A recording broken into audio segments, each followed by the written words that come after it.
Okay, so Atelier Yumia has finally released, and you guys know what I am about these Atelier games. I did play Atelier Ryza 1, Atelier Ryza 2, and Atelier Ryza 3. So you can see on screen right now that I played and finished these games. So when I'm talking about the Atelier series, at least you know it comes from somebody who has played these games. I've also played Alchemy 1 and 2, but I jumped in at Ryza for, well, reasons. And the real question is, does Yumia have those same reasons? Well, let's find out.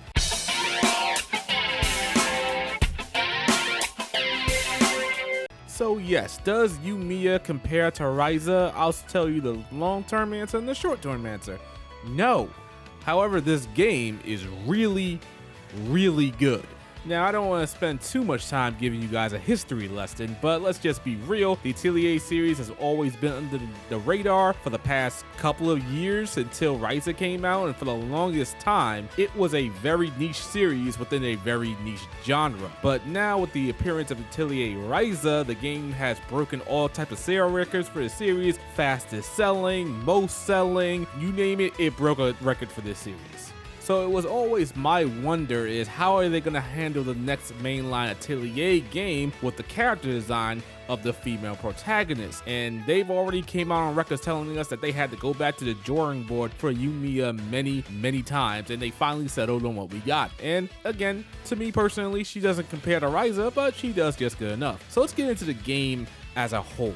This is your typical Atelier game for the most part. Of course, you got some things mixed up to separate itself from other Atelier games. The plot involves Yumia herself helping out a survey team, a research team, explore an island, and she has to use alchemy to help the research team better explore this newfound land. And alchemy is pretty much forbidden and everybody's not too keen on it, so she has to be careful how she presents herself, how she presents alchemy, and it all becomes a really interesting piece to see how it all folds out. Of course, she gets party members that are either indifferent to alchemy, intrigued about alchemy, or they are reserved about it themselves. The plot is not something that is going to be earth-shattering or amazing, but I will say from the Atelier games I've played, Ryza 1, 2, and 3, and Alchemy 1 and 2, this is the most, I guess you could say, pressing story that I've seen so far. I mean, Ryza 3 kinda had the same kind of tone, if you will, going into the endgame story, but this one seems to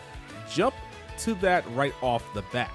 So with any Atelier game, your core is the synthesis system, the alchemy system that you have, and you will be creating lots of items to proceed in the story, finish quests, or to make stronger items. Of course, creating item A, then creating item B to create item C, and then maybe just creating more of item A with different traits, with different qualities, with different effects to better create item B and C. The alchemy system is not complicated if you played an Atelier game, but of course it can be a little bit overwhelming if you have not played an Atelier game, so you're really gonna have to, do some experimentation. Sit down, take a look, read your tutorials, look at it whatever you can, experiment a little bit more so you can understand it. I would say after an hour or two, it's not that difficult to understand, but I could definitely understand if somebody says the alchemy system is a little bit too complicated. Hey, it is what it is. For me personally, not too bad. They've introduced a building mechanic in which you can take pretty much a plot of land and use it as a base, and you can put down your workbenches, your alchemy tables, and whatnot. I don't really see the point of it as of right now, as far as I've been into the game. It seems to be a little bit of a, they wanted to tack something on to make sure the Yumia game is different from the other Atelier games, and it's fine, I guess. Yeah, you can do a lot with it if you choose to put time into it. It is a tad bit clunky when it comes to placing some things down, but it's not terrible. It's just something that, hey, they wanted to put something in it to make this game stand out, and it fly off the shelf, if you know what I mean. The battle system is a lot of fun. You'll be going into battle attacking relentlessly of your enemies and making, well, short work of them because the game is relatively easy and you level up really fast. I feel like I was just like 5 hours into the game and I was almost level high 30s, and it was just like, okay, this game wants us to feel that we're progressing really early on here. I do like, as always, that the battles are really live and you're not too passive. You're always doing something, whether it be attacking, looking out for an enemy AoE attack, backing up so you can actually attack. And it's interesting that Yumia, or rather everybody, has a short range attack and a long range attack. You can freely move about the battle system in a pretty limited way, and you can dodge attacks pretty cool. Once you've gotten the hang of the battle system and how everything works, you'll be seeing that it's pretty fun to attack, dodge, move out the way, and do a whole bunch of other stuff and pay attention. This is a really involving battle system that I am very much enjoying as I play. Graphically, the game looks pretty good, and if you're running it on PC, you'll probably get the best experience, probably. Maybe. Who knows nowadays with consoles and PCs and how things work, but I have had a pretty positive experience, except for the fact that I did get the game a little bit early, so there wasn't a day one patch that was applied across the board on PS5 or PC, so the game was running a little bit iffy, if you will, but ever since that day one patch and each day that goes by, I feel like the game is running a lot better, so you might vary when it comes to performance, but as of right now, it's pretty good to me. The game also runs on the Steam Deck, which, okay, for the Steam Deck, I'm not expecting to hit 90 frames on the Steam Deck, so it does have, you know, fluctuations in frame rate there, but I'm playing on a handheld, so I understand that performance is not going to be maxed out on a current year game, so hey, it is what it is, and it runs just fine, honestly, barring you put all the settings to low. So as with many Atelier games, exploration is the name of the game. You'll be going around picking up items like crazy. If you can gather it, you might want to gather it, because you never know if that item is going to be used for synthesis. And if you can shoot it now, you can shoot a lot of things to get more items, and there will be relics that you can gather, a whole bunch of places that you can solve puzzles to get into chests, to give you more energy, to give you more, just everything for the most part. And the exploration is pretty cool. It's not, you know, the craziest traversal that I've ever seen in the game, but for coming from Atelier Ryza 1, 2, and 3, it's just as I expected to be. And you would think with the name of this video that I would be nothing but positive about this game, but I like to be honest with you guys and give you the things I like and give you the things I don't like.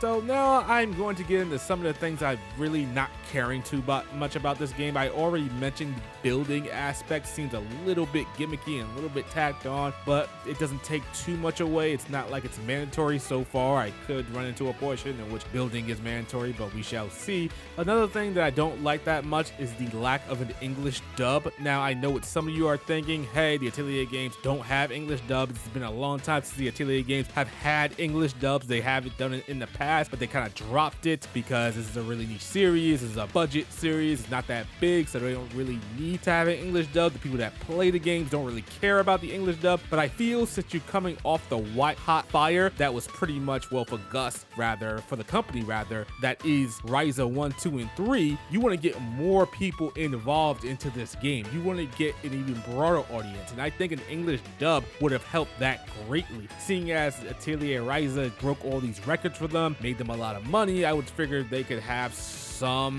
maybe some allocation of some money, some funds to support an English dub. I find the lack of an English dub disturbing. I have already said I know the Atelier games for a very long time hasn't had an English dub. I understand that they dropped it, and I understand that even if it did have an English dub, probably most of the game wouldn't be dubbed. You'll have the beginning in which you'll hear English voice acting, then some major event towards the middle, and then towards the end you'll get your voice acting, and then for the most part the game would mostly be silent. But I almost would rather have that than no English dub. It's a little bit weird. Maybe it would have been a point against the game for some other people, but I don't know. I feel like an English dub was a missed opportunity to get the series into a broader light.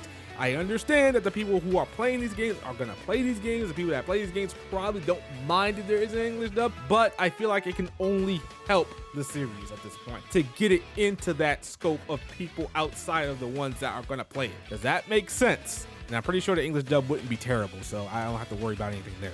And who knows if that even matters, because this game has already broken a sales record for the series, now becoming the fastest selling Atelier game, shipping over 300,000 copies in almost a week. Not to mention having the highest peak player count in the series with over 14,000 players as of the making of this video.